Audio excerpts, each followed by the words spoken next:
Now, the first thing you need is measurements, because measurement defines the sewing more than anything. Even if you don't have an accurate pattern, so if you don't have an accurate measurement, obviously you won't have an accurate pattern, then followed by sewing. So that's why it's the fundamental. So ensure you take a good measurement. Now, for this short, we're making a short that is not too fitted, because normally shorts are styles that are not so fitted on the body, is for convenience. So always ensure that you don't take a fitted measurement, even if the person's fitted hip measurement is about 40. Obviously, you should be adding an ease allowance of 1 to 2 inches. Are you with me?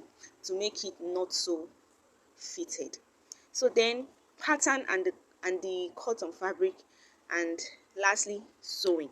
I'm telling us the three things we'll be doing. Number one, measurement. Number two, pattern. Number three, cut on fabric. Number four, sew. These are the four things I was mentioning for this theory aspect. Now, how to make shorts. Number one, like I said, step one, measurement. Step two, calculation. Step three, seam allowance. Step four, pattern. Step five, sewing. Now, step one, which is measurement. The measurement we need for a short will be waist, hip, body rise, short length.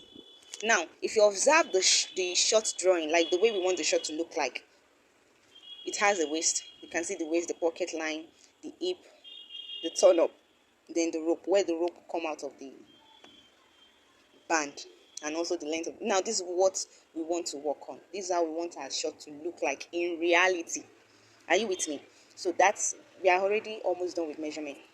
Now, the measurements we need, or we are working on, is waist 42, hip 42, body rise 11, short length 18. You'll be wondering why I'm using the same measurement at the waist part.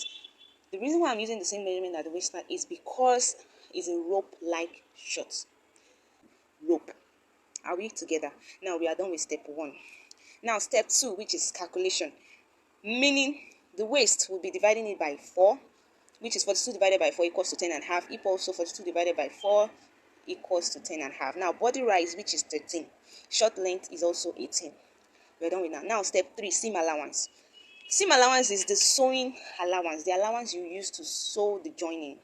Because if you don't add it, obviously there's nothing to hold the materials together. Because we have about part A and B, that's front part, then part C and D, which is back part. That's one side of the back, another side of the back, one side of the front, another side of the front. So what will make you able to join all of this together is the seam allowance, and that is the more reason why you must add seam allowance to any of your patterns and your sewing project, I mean. So now, looking at the seam allowance, we're already done with the waist, the hip. Coming down to the body rise, we have 13, so plus 1 inch. Now the reason why we're adding 1 inch to the body rise is because of the seam allowance as well. Now the short length, we're also adding 1 inch, also because of the seam allowance. Do we get it now? Now the step 4, which is the pattern. Now this is how we'll be cutting the pattern of the short. Do you get it? Now, front pattern. This front pattern is how the front part of the trouser will be cutting. This is how it's going to look like.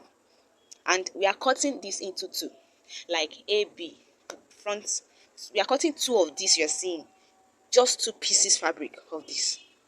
Do you understand? That is how we'll be cutting the pattern. Now we have the waist, where the waist will be. That's where we'll be placing the waist measurement. And this is where we'll be placing the hip measurement. Now, observe all the arrows. Now, you can see, I'm trying to make you know that the waistline measurement will be at the tip part of the upper part of the shirt, while the hip measurement will be about, it's actually the measurement of the hip line. So up, down, hip line, then we get the hip. Then we place the hip measurement there. Then followed by the short length. Now, making the back longer is to accommodate the bum bum, because usually the front doesn't have bum bum, while the back do have big bum bum. So we have to increase this upper part. Let me make you understand what I'm saying. Plus 1 inch, we increase it upward plus 1 inch. While we do the same here, we increase the crouch part of the body rise also by 1.5 inches. So look at it now. That's the difference between front pattern and back. This is front. You can see it's not as long. The body rise part is not as long as the back we have here. You understand now?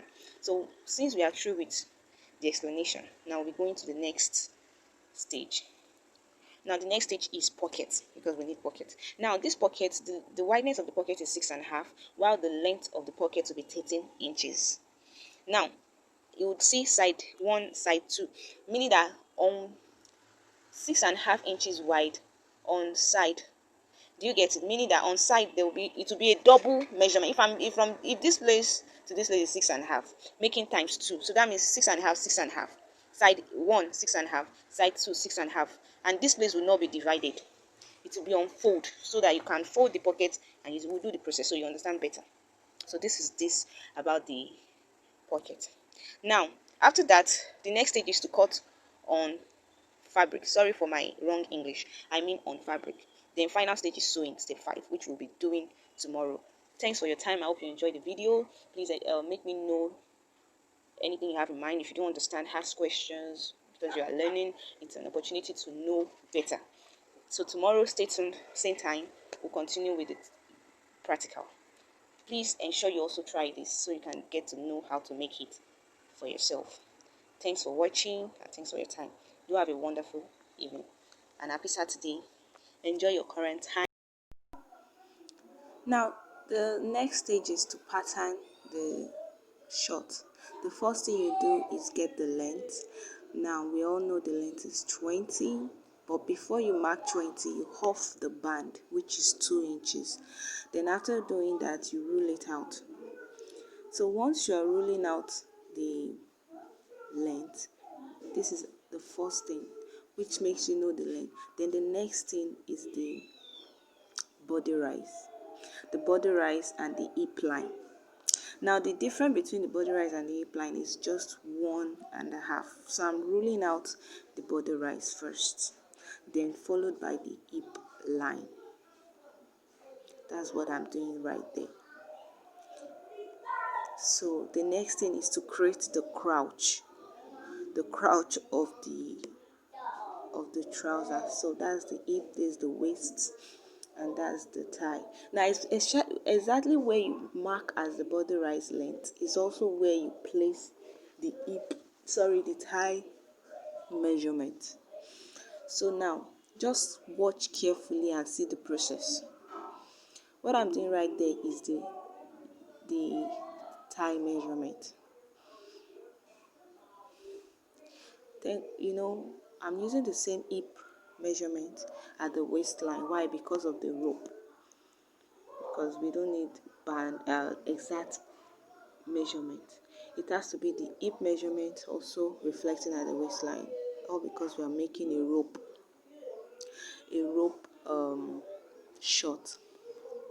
So now this line is to give us the crouch of the trouser. Can you see what I just did? I just connected it. Now the bottom of the trouser is the next thing. So the difference is, instead of using the same measurement, which is 12, I'll just minus 1.5 from the measurement, just to give us a little fit shape, not just straight short.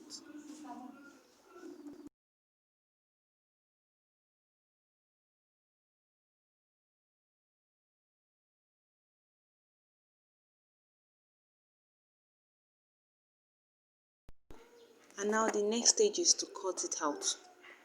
Now after cutting out your pattern, the next thing again is to place on your fabric and use it to cut it out. Now observing this pattern, this is the front pattern for the short. This is just a short pattern for the front. So this is the bottom of the short, this is the tie, the hip, the waist. So this is the front pattern. I think that's what I even want to write there. Yeah, cut on fold rather. So this is your front pattern.